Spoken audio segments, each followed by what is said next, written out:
This video is intended to show initial login for administrators, whether it's school level, district level, or whatever. You got an email with your initial login, would be your email address for the username, and then your password is kind of a random string of letters and numbers, and you'll be fixing that. That's just like a temporary password.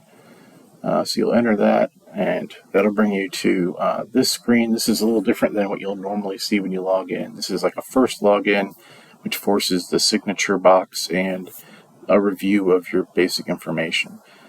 So the signature box, usually loads fine, but there's some browsers or timing or something that can occasionally make it so that the mouse and the pen don't seem to line up properly. So that's not the case here, but sometimes that is, and it's just something to be aware of, that if you click refresh, it'll fix that problem. So if you have any students that have that issue, it hasn't been happening for me very much or at all, but I know it is a possibility. So just hit refresh if there's any problems there.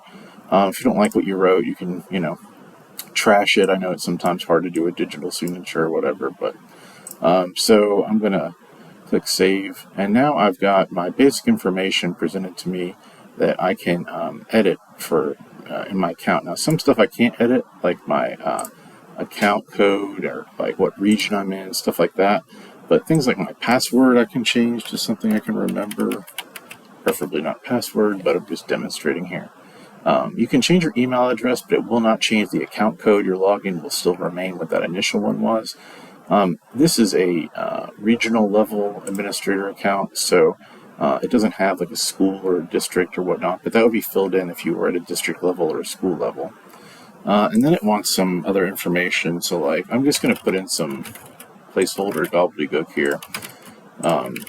This is basically information that it would need to put on forms if you filled various roles. So like if you also served on SRC or IRB or were a teacher or a qualified scientist or something, all that information is already accounted for, so you don't have to enter new information for those accounts.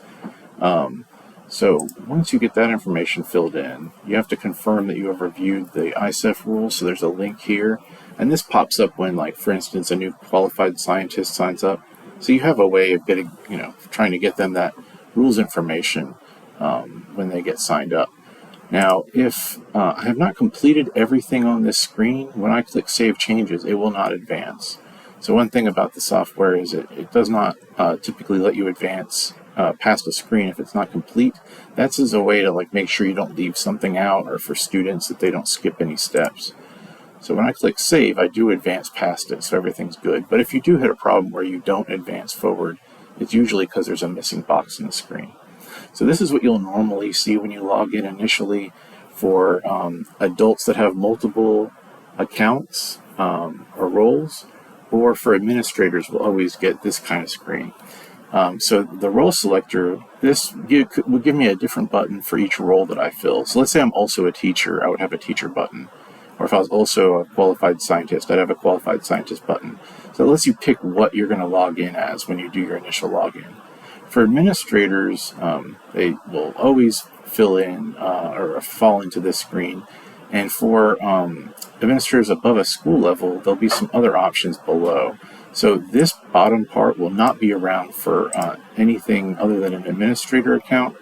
And that's because this allows you to log into fairs that are below your level, like your feeder fairs. So because it's a regional account, I can see all the districts below me, and I can also see the schools below me. So I'd be able to click those to log in as if I was the director of the Northeastern High School. So instead of needing to be listed as a director at that school, I can still see that school and go in as if I was a director there, okay? So these options are only for administrators, again, and it will always show up for the fairs below your level so that you can see your feeder fairs. But I'm just going to go ahead and click this button to log in like normal. So this is more of a default screen that you'll see. For me right now, I've got this "Your fair is not activated" warning. That's because as a administrator account, I need to fill out information about my fair and then activate it before my users can log in. Okay, so this is a reminder to me that I've not activated the fair yet. However, I can kind of show you a little rundown of what I'll see on the screen. On the top left is your logout button. I encourage you to click that when you finish. There's a cookie that will keep you logged in, so if I hit refresh, or if I close the page and reopen it, I'll still be logged in as myself. That's handy, but if you're using a computer that other people will use, or if you, for some reason, need to change your login, like maybe you let a student log in real fast for something on your teacher computer, you could click log out here. So I would encourage you to log out when you're not actively using the account. You can also in the top right here, if you have any problems or suggestions or issues, you can click on that. That'll pop up an interface that you can enter some information for us to make updates to the software.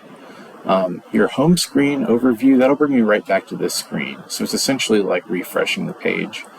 And then for account info, that'll take you back to the information we just looked at. You know, like your email address, your name, your password, all that stuff. It'd go back to that screen. On the left side are my menu buttons, my choices that I can, select from for different activities. So account administration, that's only for regional directors, and that's to set up the region, the divisions, and the schools within that. So most of you will not see this. You'll normally see this start a year setup at the top. I'll have a separate video showing you what to do with this. This is just like an overview of accounts.